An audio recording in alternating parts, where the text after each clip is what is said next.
Salam sejahtera. Hari ini saya mau Anda dengar dengan perlahan. Bukan dengan emosi, tetapi dengan kesedaran. Ramai orang percaya satu perkara. Tak apa, kalau sakit nanti boleh rawat. Hari ini kita betulkan satu salah faham besar. Wang boleh beli rawatan. Wang tidak boleh beli masa. Bahagian pertama. Penyakit kronik adalah hutang kompaun. Mari kita gunakan bahasa yang semua faham. Hutang kompaun. Jika anda berhutang dengan kadar faedah tinggi dan anda tangguh bayar 10 tahun, apa jadi? Jumlahnya meletup. Penyakit kronik bekerja dengan cara yang sama. Gula tinggi sedikit hari ini. Tekanan darah naik sedikit hari ini. Kolesterol naik sedikit hari ini. Tidak dramatik, tetapi konsisten. Dan konsisten kecil selama 10 hingga 15 tahun adalah kuasa kompaun. Contoh 1. Diabetes 10 tahun. Bayangkan seorang ada gula tinggi selama 10 tahun. Mungkin dia masih bekerja, masih boleh berjalan, masih boleh memandu. Tetapi dalam senyap, saraf rosak perlahan-lahan. Buah pinggang tertekan. Salur darah menjadi rapuh. Mata mula terjejas. Tiada bunyi, tiada drama, tiada siren.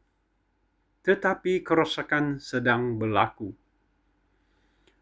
Apabila simptom besar muncul, sebahagian kerosakan sudah tidak boleh dipulihkan sepenuhnya.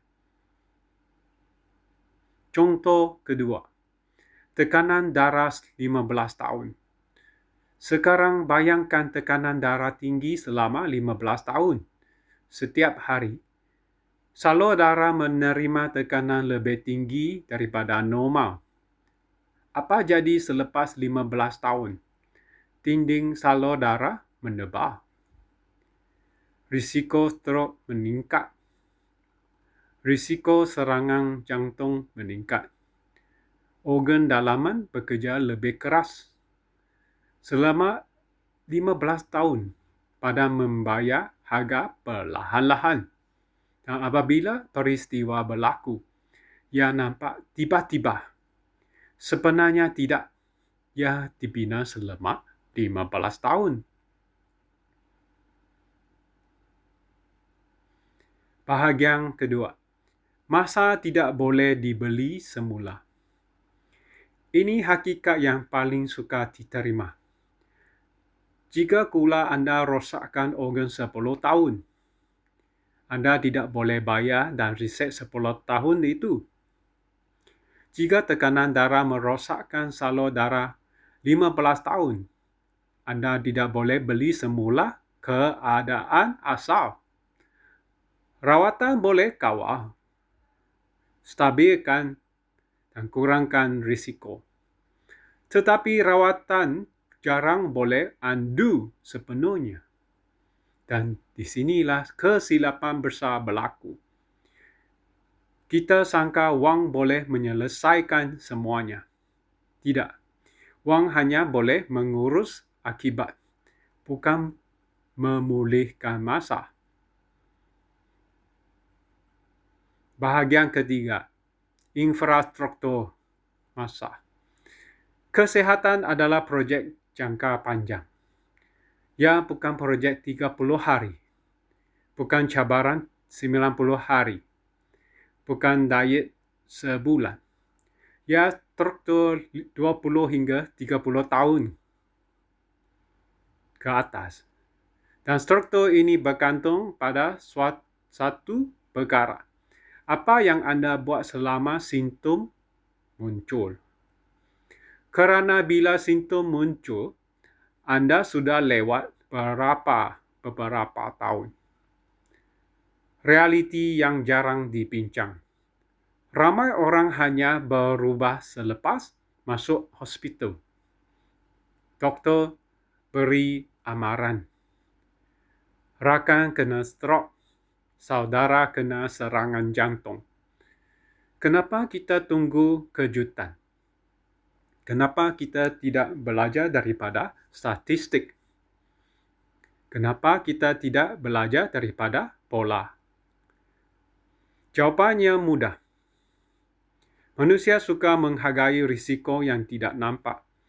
Tetapi risiko tidak hilang hanya kerana kita abaikan. Mesej utama. Pelaburan kesihatan perlu bermula sebelum simptom, bukan selepas. Sebelum gula naik. Sebelum tekanan meningkat. Sebelum berat badan melepasi had. Sebelum keletihan menjadi normal. Pelaburan awal sentiasa lebih murah daripada rawatan lewat.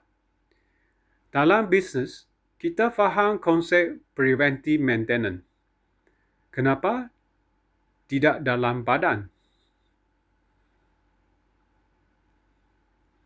Infrastruktur perhakiman.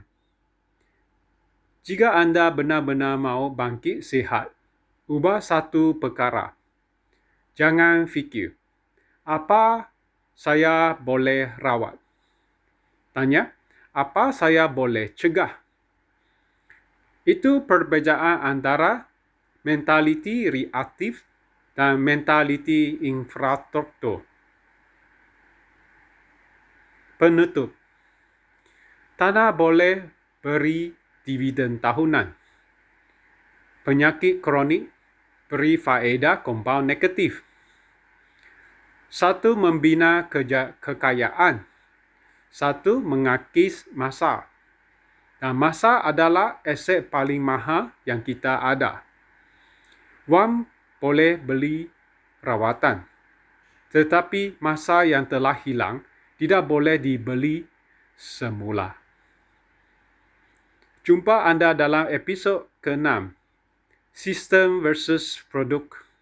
Kenapa ramai lompat tanpa hasil? Salam sejahtera.